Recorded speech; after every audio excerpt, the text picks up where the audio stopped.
The Galactic Concord Station was the largest place Ethan Cole had ever seen. It floated in the darkness of space like a metal city. Millions of beings from hundreds of different worlds lived and worked there. Some came for business. Some came for politics.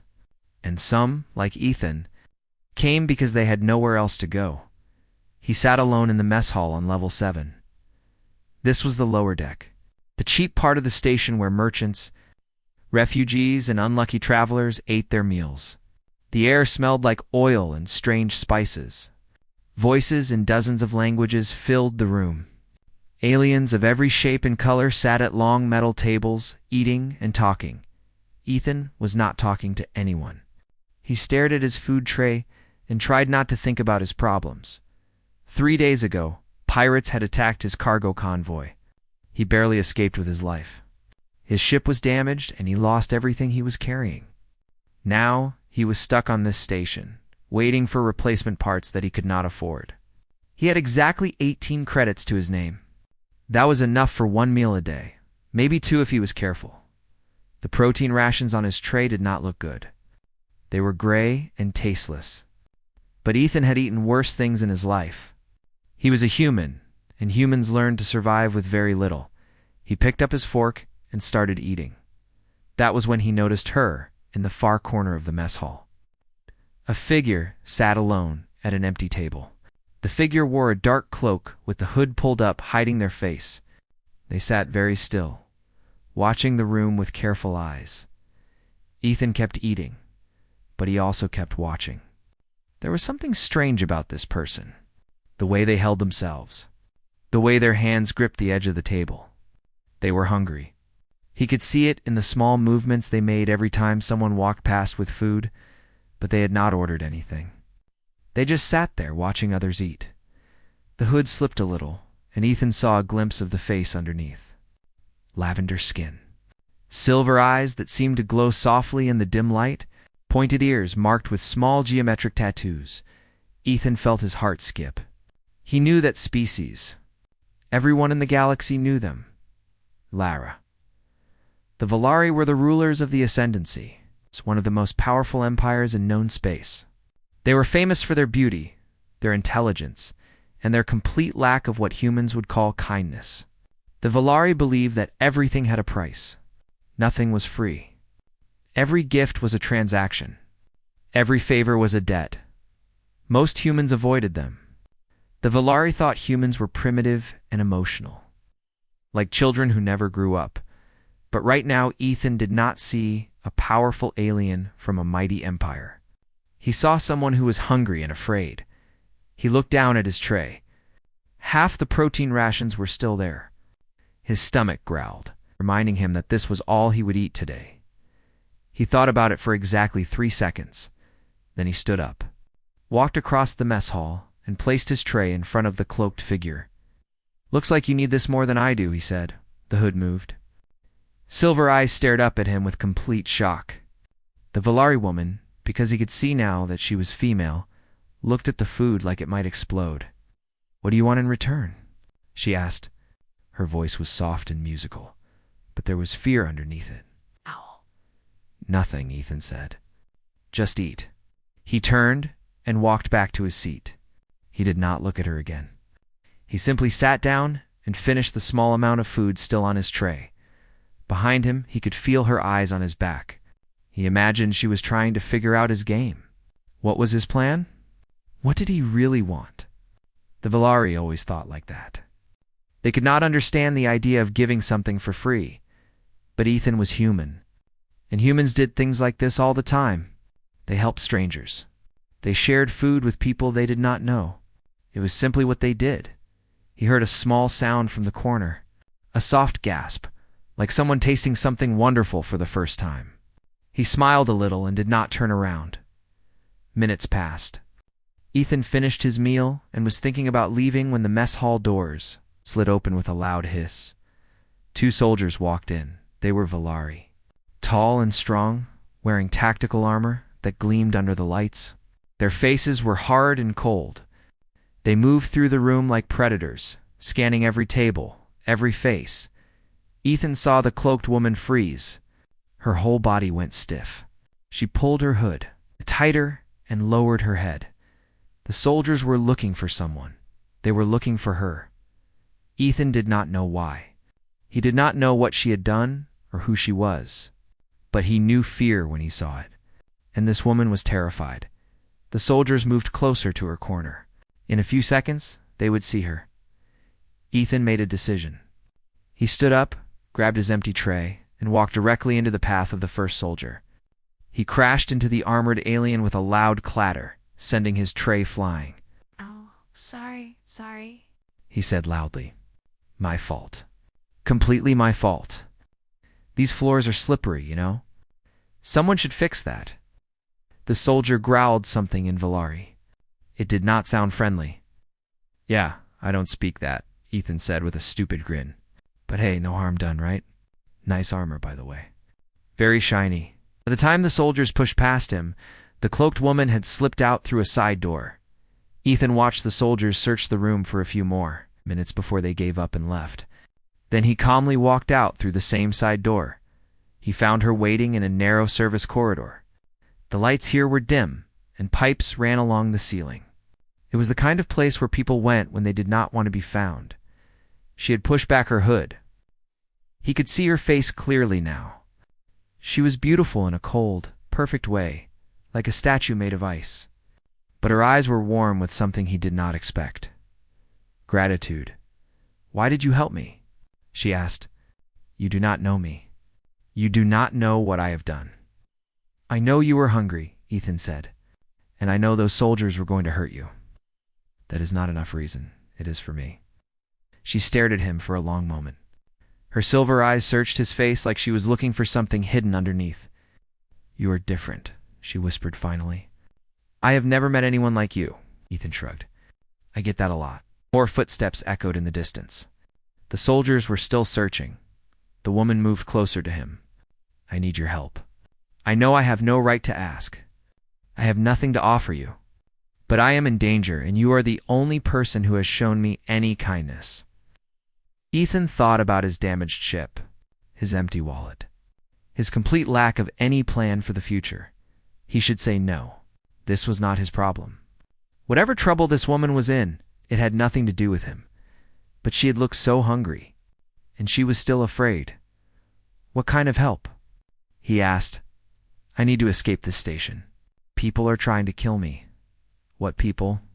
She looked down at the floor. When she spoke again, her voice was barely a whisper. "My family." The word hung in the air between them. Ethan felt a cold weight settle in his stomach. "Okay," he said slowly. "That is a big problem. Will you help me?" He looked at her. This strange, beautiful, terrified alien woman who had somehow ended up in his path. Every smart part of his brain screamed at him to walk away. He said, "I will help you." She closed her eyes for a moment. When she opened them again, something had changed. There was strength there now, hiding behind the fear. "My name is Salith," she said, "and I think you may have just saved my life twice in one day." Ethan grinned. "The name is Ethan Cole, and the day is not over yet." He started walking down the corridor, and she followed him into the shadows. Neither of them knew that this simple act of sharing a meal would change the fate of an empire. But that is how the biggest things always begin. With something small, the service corridors of Galactic Concord Station were dark and narrow. Pipes dripped water from somewhere above. The walls were covered with rust and old graffiti in languages Ethan could not read. This was the part of the station that visitors never saw. The ugly part. The hidden part, it was also the safest place to hide. Ethan walked quickly, and Salith followed close behind him. Her cloak dragged along the wet floor, but she did not complain. She moved with the grace of someone who had been trained since birth to be perfect in all things. "Tell me what is happening," Ethan said without looking back. "I need to know what I'm walking into." For a long moment, Salith did not answer. Then she spoke, and her voice was heavy with pain. "I was supposed to be married," she said. "A political arrangement. My family made a deal with the Kethra Dominion. They are a military empire, brutal and strong. The marriage would create an alliance between our peoples." Ethan had heard of the Kethra. Everyone had. They were conquerors. They destroyed worlds and enslaved populations. They were the kind of enemy that kept soldiers awake at night. "Let me guess," he said. "You said no. I refuse to be sold like property." Her voice grew harder. "I told my father that I would not marry a warlord who had killed millions. I told him that our people deserved better than an alliance built on blood, and he did not like that. He declared me a traitor. He signed an order for my execution." She paused. "My own father wants me dead." Ethan stopped walking. He turned to look at her. In the dim light, he could see the tears she was fighting to hold back. She was trying so hard to be strong, but underneath all that strength, she was just a woman whose family had betrayed her. "I am sorry," he said. "That is a terrible thing. You do not need to apologize. You did not do it." "I know, but someone should say it anyway." She looked at him with those silver eyes. Once again, he saw that expression of complete confusion, like he was speaking a language she had never heard before. They kept walking. After 20 minutes, they reached a junction where 4 corridors met. A small crowd of aliens had gathered there. Some were merchants selling goods from carts. Others were travelers resting against the walls. This was one of the station's underground markets, a place where people traded without asking too many questions. Ethan spotted a familiar figure near one of the carts. A Dranaki merchant with blue-green scales and a long tail. The merchant was struggling to lift a heavy crate onto his cart. His leg was injured, wrapped in dirty bandages. "Wait here," Ethan said to Salith. He walked over to the merchant and grabbed one end of the crate. Together, they lifted it onto the cart. "Thank you, friend," the Dranaki said, breathing hard. "My leg has been bad since the docking accident last week." "No problem," Ethan said. "Take care of yourself." He walked back to Salith without waiting for a response. She was staring at him again. "You helped him?" she said. "He is a stranger. He cannot repay you. So why did you do it?" Ethan shrugged. "He needed help. I was there. That is all." They continued through the market. A few minutes later, they passed a small child sitting alone by a water pipe. The child was from a species Ethan did not recognize, with large, dark eyes and thin gray skin. The child was crying. Ethan stopped. He knelt down beside the child. "Hey there. Are you lost?" The child nodded, tears running down their face. "Hey, what does your parent look like?" The child pointed with a shaky hand. "Tall, gray like me. Has a red bag." Ethan looked around the market. He spotted a tall gray alien near the far end, looking around frantically holding a red bag. "I see them," Ethan said. He stood and waved his arms. "Hey, over here. Your kid is here." The parent saw him and rushed over. They scooped up the child with relief, speaking quickly in a language Ethan did not understand. But the gratitude in their eyes needed no translation. They hurried away without another word. Salith watched all of this with an expression that Ethan could not read. When they started walking again, she was quiet for a long time. Finally, she spoke.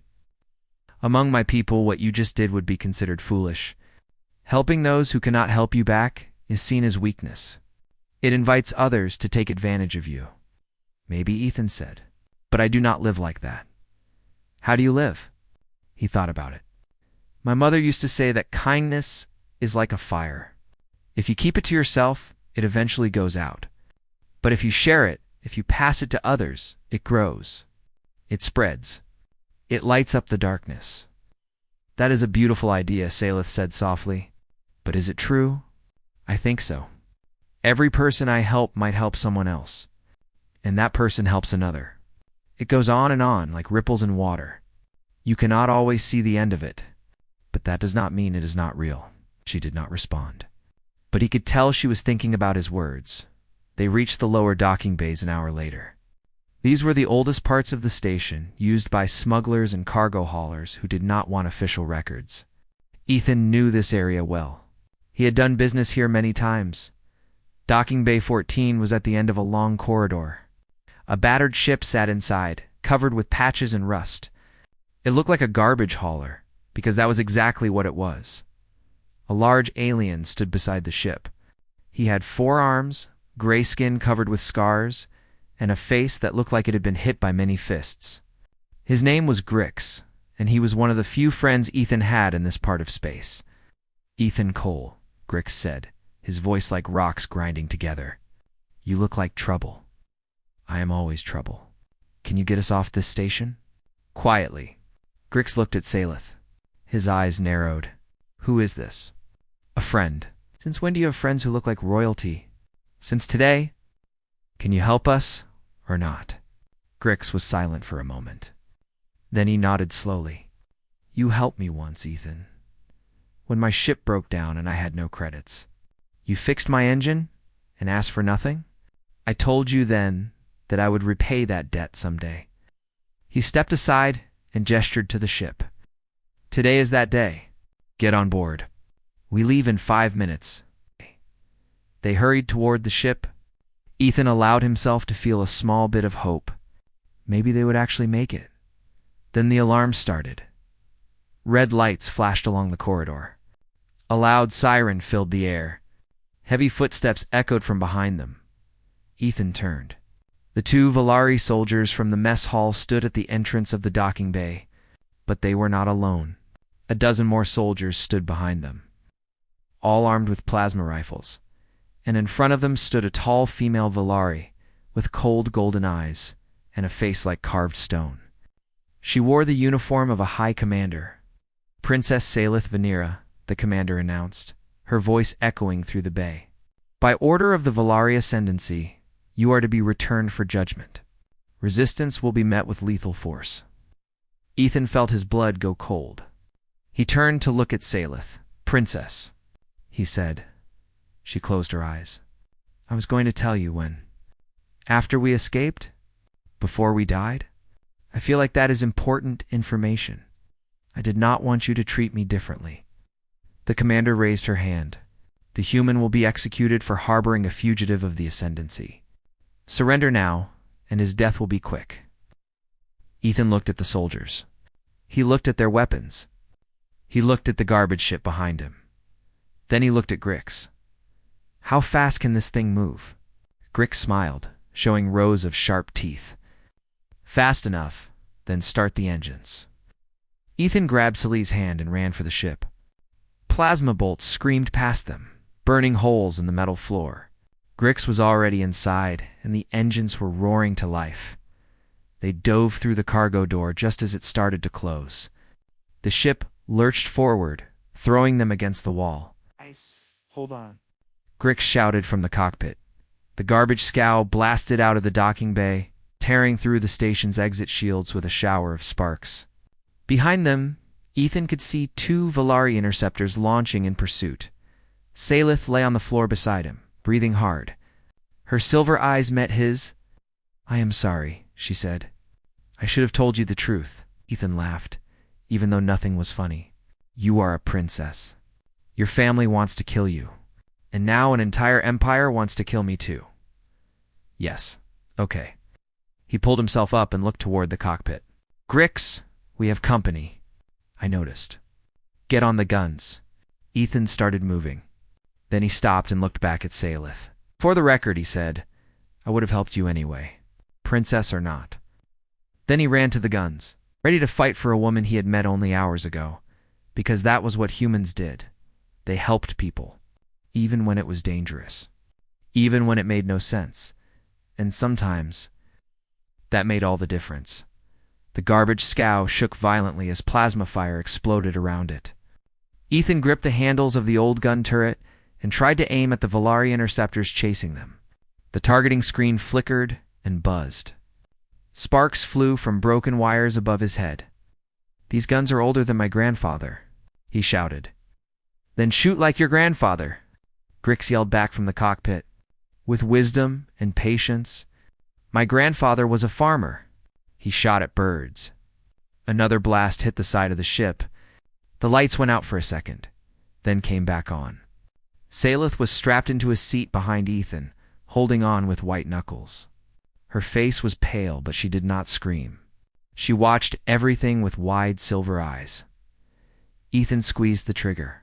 The plasma turret coughed and spat a burst of green energy. It missed the first interceptor by a wide margin. "Come on," he muttered. "Come on." He fired again. This time, the shot clipped the wing of the lead interceptor. The enemy ship wobbled but kept coming. The second interceptor moved into position behind them. Ethan could see its weapons charging. In 3 seconds, it would fire a shot that would tear their little ship apart. Then something incredible happened. A large cargo vessel appeared from nowhere. Dropping out of hyperspace directly in front of the second interceptor, the interceptor tried to turn, but it was too late. The two ships collided with a massive explosion of fire and metal. Ethan stared at the screen. "What the ... A voice crackled over the communication system. It was rough and familiar. "The Dranaki merchant from the market, debt repaid, human," the voice said. "You helped me with my crate. Now we are equal. Go run." The cargo vessel, damaged but still flying, turned to block the remaining interceptor. It gave Grix the opening he needed. "Jumping to hyperspace," Grix announced. "Hold on to something." The stars stretched into long lines of light. The ship groaned and shuddered. Then everything went still, and they were gone. They had escaped. Ethan let go of the gun handles. His arms were shaking. His heart was beating so fast he could feel it in his throat. He turned to look at Salith. She was staring at the communication panel where the Drenaki's voice had come from. "He saved us," she said quietly. "That merchant. He risked his life for us." "Yeah, but why? You only helped him carry a box. That is not equal to dying for someone." Ethan walked over and sat down across from her. The ship was quiet now, just the soft hum of engines in hyperspace. "It is not about being equal," he said. "When you help someone, you do not put a number on it. You do not say this much help equals this much payback. You just help. And sometimes people remember. Sometimes they want to pass it on." "Pass it on?" "Do something good for someone else. Keep the kindness moving." Out. He smiled tiredly. "Humans call it paying it forward." Salith was silent for a long time. She looked down at her hands, folded in her lap. "My people would say that is inefficient," she finally said. "Resources should be managed carefully. Energy should not be wasted on those who cannot return value." "And how is that working out for your people?" She looked up at him. There was something painful in her eyes. "Not well. We are rich and powerful, but we are also cold. There is no warmth between us. Even families keep score of who owes what to whom. Even love has a price. That sounds lonely." "It is." Her voice cracked slightly. "I never realized how lonely until today." The ship traveled through hyperspace for several hours. Grix eventually came back from the cockpit and announced they were safe. No one was following them. The Volari did not know where they had gone. "Where are we going?" Salith asked. "My place," Ethan said. "It is not much, but it is hidden. We can rest there and figure out what to do next." And his place turned out to be a small asteroid in the middle of empty space. It had been a mining station once, many years ago. Now it was abandoned, forgotten by everyone except Ethan. He had turned the old mining tunnels into a home. There were sleeping quarters made from cargo containers. There was a small kitchen with a working stove. There was even a garden lit by artificial sun lamps, where green plants grew in neat rows. Salith stepped into the garden and stopped. She stared at the plants like she had never seen anything like them before. "You grow food?" she said. "By yourself. With your hands, it relaxes me." Ethan picked a red tomato from one of the plants and handed it to her. "Try this." "I grew it myself." She held the tomato carefully, as if it might break. Then she took a small bite. Her eyes went wide. "This is... She could not find the words. "This is alive. It tastes like sunlight and earth. It is not like anything I have ever eaten. That is because it is real. Not made in a factory. Not designed in a laboratory. Just a seed, some water, and patience." She took another bite, then another. Juice ran down her chin, and she did not care.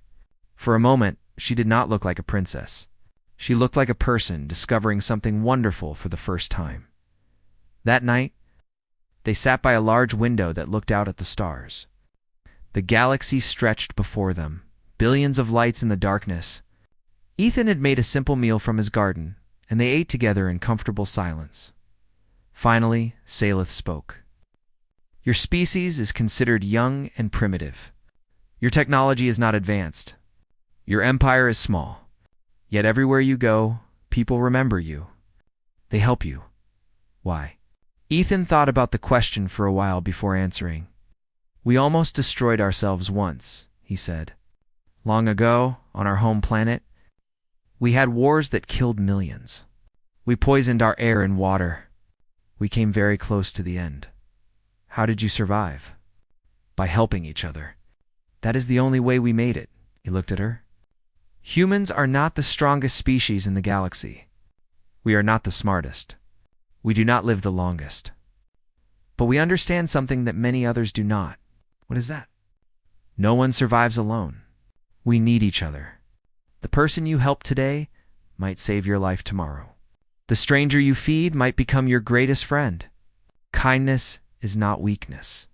It is the strongest thing we have. Salith listened to every word. Her silver eyes reflected the starlight. I wish my people understood this, she whispered. I wish I could show them. Maybe someday you will. She shook her head. How? I am a fugitive. My family wants me dead. I can never go home. Before Ethan could answer, a sound came from the communication console. A soft beep repeating over and over. An incoming message? Grix, who had been sleeping in the corner, woke up and checked the console. His face became serious. Encrypted signal, he said. Valari codes. But it is not military. It is coming from inside the royal court. Salith stood up slowly. Her body was tense. Can you play it? Grix nodded and pressed a button. A voice filled the room. It was a woman's voice, old and tired, speaking in the Valari language. Salith translated for Ethan as it played. Princess Salith, if you receive this message, you must listen carefully. The situation has changed. Your brother, Prince Vither, has made his move. He is taking control of the throne. Civil war is beginning. Salith's face went pale. The message continued. The marriage alliance is no longer relevant. Vither does not want peace with the Dominion. He wants to use their armies to crush all opposition. He will destroy everything. There was a pause. Then the voice spoke again, heavy with desperation. Ow! Only you can stop this. You are the last heir who can challenge him. You must return. You must reveal his crimes. If you do not, our people will fall into darkness. The message ended. Silence filled the room. Ethan watched Salith. She stood very still, staring at nothing. He could see the war happening inside her. Fear against duty. Safety against sacrifice. I have to go back, she said at last. Her voice was steady, but her hands were shaking. You know what will happen if you do, Ethan said. They will try to kill you again. I know. You might not survive. I know. She turned to face him. But my people need me. If I hide here while they suffer, what kind of person am I? Ethan stood up and walked over to her. He looked into her silver eyes. Then I am coming with you. They will kill you just for being near me. He smiled. It was a sad smile, but also brave. You shared half my meal. That makes us connected now. I do not leave my people behind. I am not your people. You are now. Salith stared at him. For a moment, it looked like she might cry. Then she did something unexpected. She reached out and took his hand. Thank you, she said softly. For everything? Do not thank me yet. We still have to survive. He turned to Grix. How do we get to the Valari homeworld without getting killed? Grix smiled his sharp-toothed smile. I know a few people. It will be dangerous. Everything is dangerous, Ethan said. Let us get started. They began making plans. Outside the window, the stars watched silently. A human, an alien princess, and a four-armed smuggler against. An entire empire, the odds were impossible, but humans had never let impossible stop them. Before the Valari homeworld was called Villar Prime. It was one of the most beautiful planets in the galaxy. Great cities of white stone and crystal towers rose toward the sky. Rivers of silver water flowed through gardens that bloomed all year long. Everything was perfect and clean and cold. Ethan had never felt more out of place in his life. He walked through the lower levels of the capital city, dressed in the simple gray uniform of a palace servant. Salith walked beside him, also disguised. Grix had stayed with the ship, hidden in a smuggler's dock outside the city. If things went wrong, he would be their only way out. "Keep your head down," Salith whispered. "Do not look anyone in the eyes. Servants here are invisible. That is how we will survive." Ethan nodded and tried to make himself small. It was not easy. He was taller than most Valari, and his skin was the wrong color. But the servants here came from many different species. As long as he acted like he belonged, no one would look twice. They moved through the city toward the great palace at its center. Today was the Ascension Summit, the most important political gathering of the year. Every noble house would be present. Every leader, every general, every person of power would be in one place. It was also the day Prince Vither planned to announce his new alliance with the Kethra Dominion. Salith had explained the plan during their journey. Vether had evidence hidden against him. Communications with the Dominion. Plans to purge the other noble houses.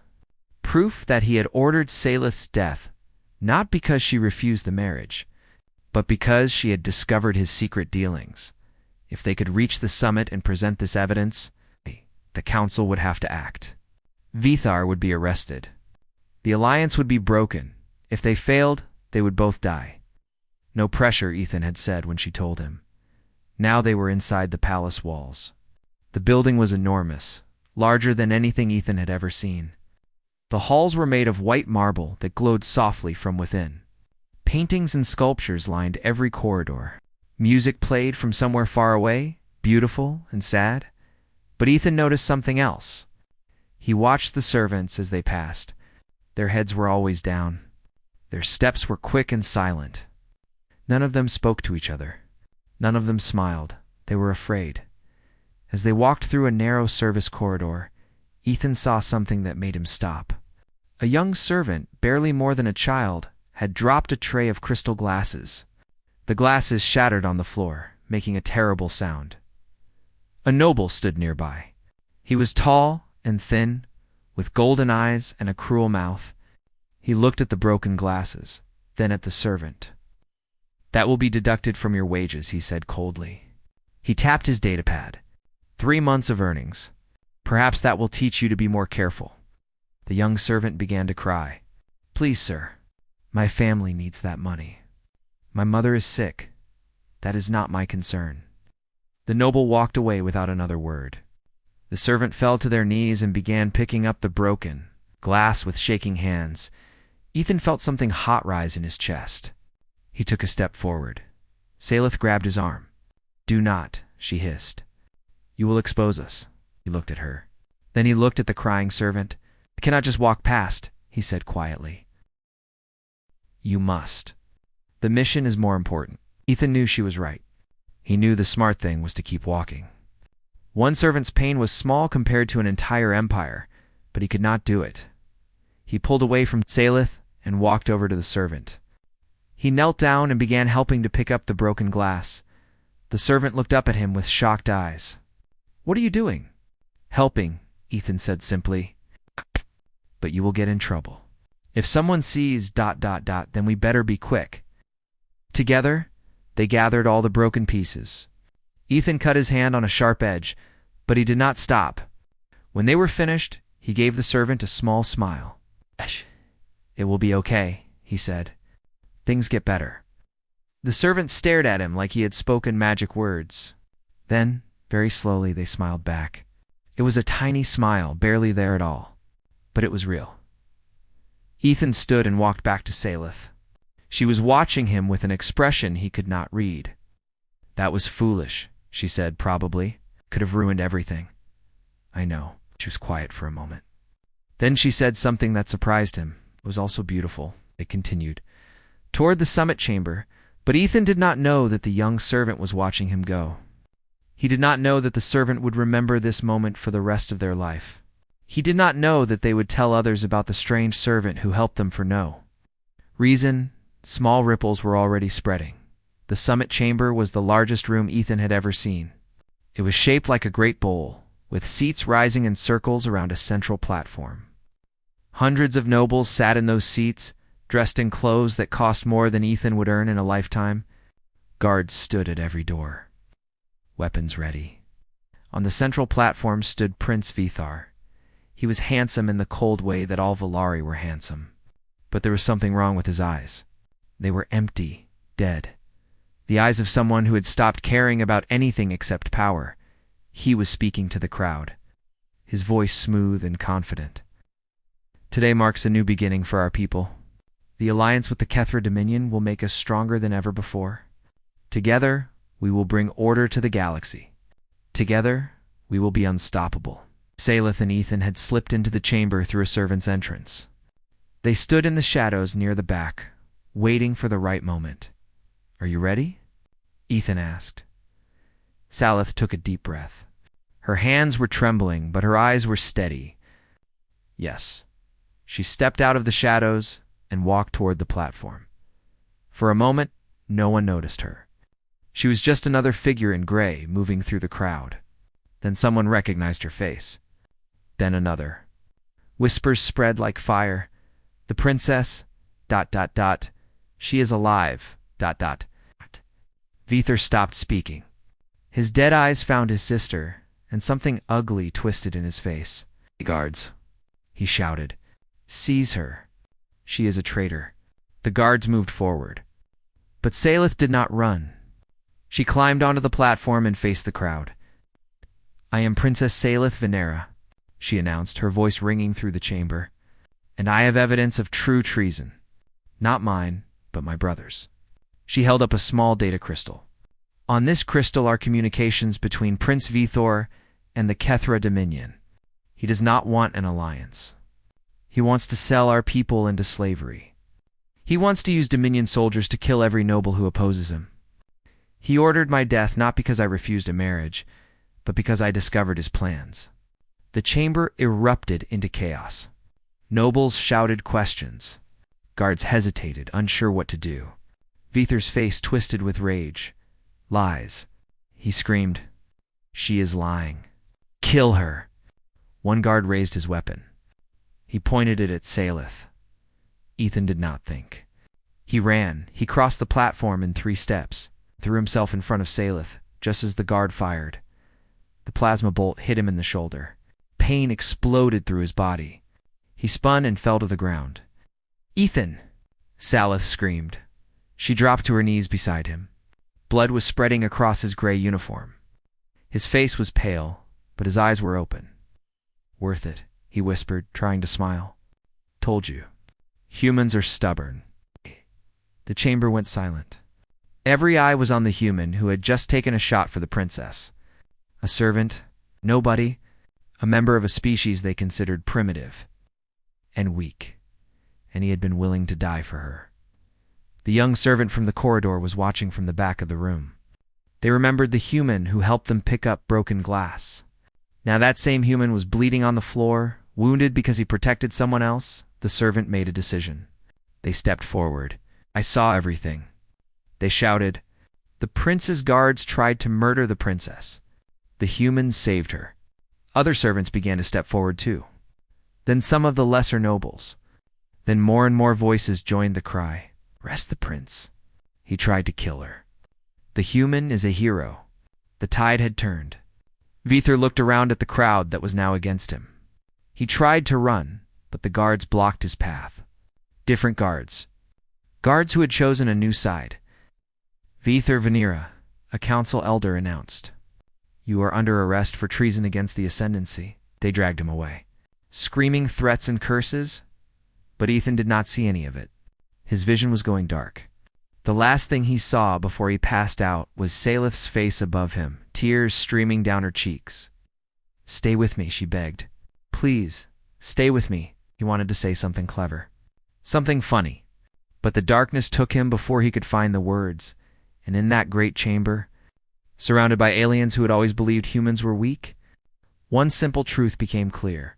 The human had proven them all wrong, not with weapons, not with technology, not with power, with a heart big enough to die for. Stranger. That was the fire that humans carried, and it burned brighter than any star. Ethan woke up in a bed softer than clouds. For a moment, he thought he was dead. Then the pain in his shoulder reminded him that he was very much alive. He opened his eyes slowly. The room around him was beautiful. White walls with golden patterns. Windows that looked out at a purple sky. Flowers in crystal vases. It was the kind of room that belonged in a palace, because it was in a palace. He tried to sit up, but the pain pushed him back down. He groaned and looked at his shoulder. It was wrapped in clean bandages that glowed faintly with healing light. Valari medical technology. The best in the galaxy, you should not move yet. Salith was sitting in a chair beside his bed. She looked different. Her hair was arranged in an elegant style. She wore a dress of silver and white that shimmered when she moved. She looked like what she was, a princess. But her eyes were the same, warm and worried and watching him like he might disappear. "How long was I out?" Ethan asked. His voice was rough and dry. 3 weeks. The plasma bolt damaged your shoulder badly. Our doctors did not understand human biology at first. They had to learn. She smiled slightly. You are a difficult species to heal. We are a difficult species in general, she laughed. It was a soft sound, but it filled the room with warmth. Ethan looked around again. What happened? After I passed out? Salif's smile faded a little. She looked out the window at the purple sky. Vither was arrested. The council saw the evidence on the data crystal. His communications with the Dominion, his plans to betray our people, everything. She paused. He is awaiting trial. He will spend the rest of his life in prison. And the Dominion Alliance, destroyed. The Kethra are furious, but they cannot attack us without cause. For now, there is peace. Ethan nodded slowly. And you? What happens to you? Salith was quiet for a long moment. When she spoke again, her voice was soft. I am now the heir to the throne. When my father passes, I will become the ruler of the Valari Ascendancy. That is a big job. Yes, she turned to look at him. And I am terrified. Ethan reached out with his good arm and took her hand. It was a simple gesture, but she held on like he was the only solid thing in a stormy sea.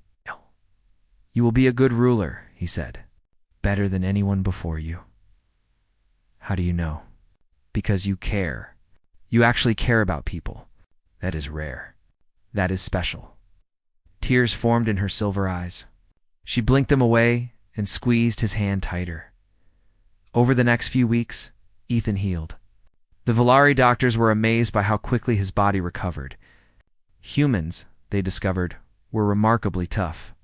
They could survive injuries that would kill other species. They healed faster than expected. They refused to give up. Your species is strange, one doctor told him. Your bodies are soft and weak, but somehow you keep living. Stubbornness, Ethan said with a grin. It is a human specialty. During his recovery, Salith visited him every day. Sometimes they talked for hours about everything and nothing. Sometimes they just sat together in comfortable silence. Watching the sky change colors, she told him about the changes she was planning. New laws that would protect servants and workers. Programs that would help the poor without demanding payment.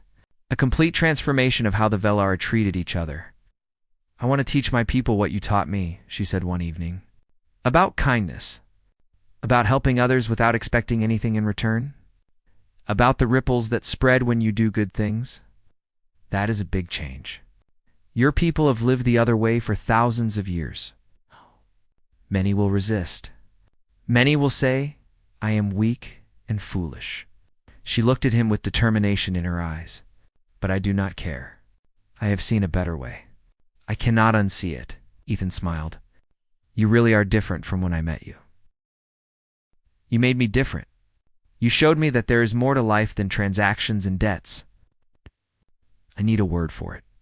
This concept of giving without expecting return. We do not have such a word in our language. Make one up. She thought about it.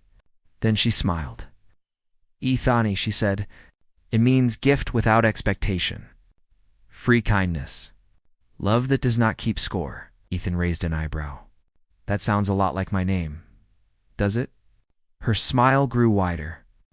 What a strange coincidence. 1 year passed. Ethan's ship had been repaired. Not just repaired, but upgraded with the best Volari technology available. It was faster, stronger, and more beautiful than anything he had ever owned. A gift from the princess. No strings attached. He stood in the royal docking bay, looking at his ship. It was time to leave. He had stayed longer than he planned. Much longer. But he was not a politician or a noble. He was a cargo hauler. A simple human who belonged among the stars. Salith came to see him off. She was dressed in royal robes now, looking every bit the future queen. But when she saw him, she smiled the same smile she had given him in that mess hall so long ago. You could stay, she said. There is a place for you here. An honored place. You would never want for anything. Ethan looked at her. This alien princess who had started as a hungry stranger and become something he never expected. A friend. A partner. Something more that neither of them had words for. I am not built for palaces, he said gently. Too many rules. Too much fancy food. I would go crazy in a week. 2 weeks at least. Maybe 2 weeks, he smiled. But I will visit often. Someone has to make sure you do not become cold and calculating again. I would never, I know. He reached out and took her hand one last time. You are going to change the galaxy, Salith. Not with armies or weapons. With kindness. With the ripples you send out into the universe. Her eyes glistened with tears she refused to let fall. I learned from the best. He pulled her into a hug. She held him tightly, her face pressed against his chest. They stayed like that for a long moment, saying goodbye without words. Then he let go and walked toward his ship. At the door, he turned back. Hey, princess. Yes, if you ever need someone to share a meal with, you know where to find me. She laughed through her tears. I will hold you to that, Ethan Cole. Gave her one last smile. Then he stepped into his ship and closed the door. The engines hummed to life. The ship rose slowly, then faster. Then shot up into the purple sky and disappeared among the stars. Salith watched until she could no longer see him. Then she turned and walked back into the palace. There was work to do, a galaxy to change, a people to teach. In the months that followed, the Volari ascendancy began to transform. Slowly at first, then faster. Salith's new laws took effect. Servants were treated with respect. The poor received help without shame. Nobles began to understand that power meant responsibility, not privilege. Not everyone accepted the changes. Some called Salith weak. Some said she had been corrupted by primitive human ideas. Some plotted against her in secret, but something unexpected happened. The common people loved her. The servants, the workers, the forgotten ones. They remembered the human who had helped a stranger pick up broken glass. They remembered the man who took a plasma bolt to save their princess. They told stories about him in whispers that grew into legends, and they began to do what he had done. They helped each other. They shared what they had. They passed kindness forward, like a flame being carried from candle to candle. The word spread beyond the Volari. Other species heard about the changes. They heard about the human who started it all with half a meal. Ambassadors came to learn. Scholars came to study. The ripples spread farther and farther. Years later, when historians wrote about this time, they called it the Great Awakening. The moment when the cold logic of the galaxy began to warm. The moment when beings started to believe that kindness was not weakness, and it all began with one human who saw a hungry stranger and decided to share his food. That is the power humans carry. Not in their weapons, or their ships, or their technology, but in their hearts. In their stubborn belief that helping others matters, in their refusal to look away from suffering, the Volari had a new word now.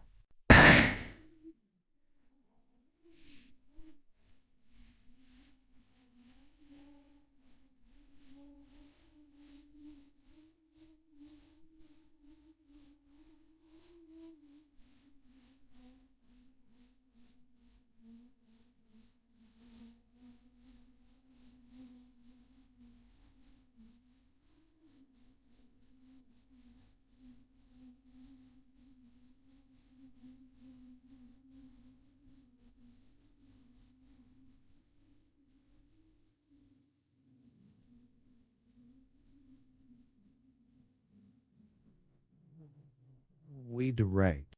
Gift without expectation. But humans had always had a word for it. They called it humanity. And on a small ship flying through the endless stars, Ethan Cole smiled to himself and wondered what adventure would find him next. He did not have to wonder long, but that is another story.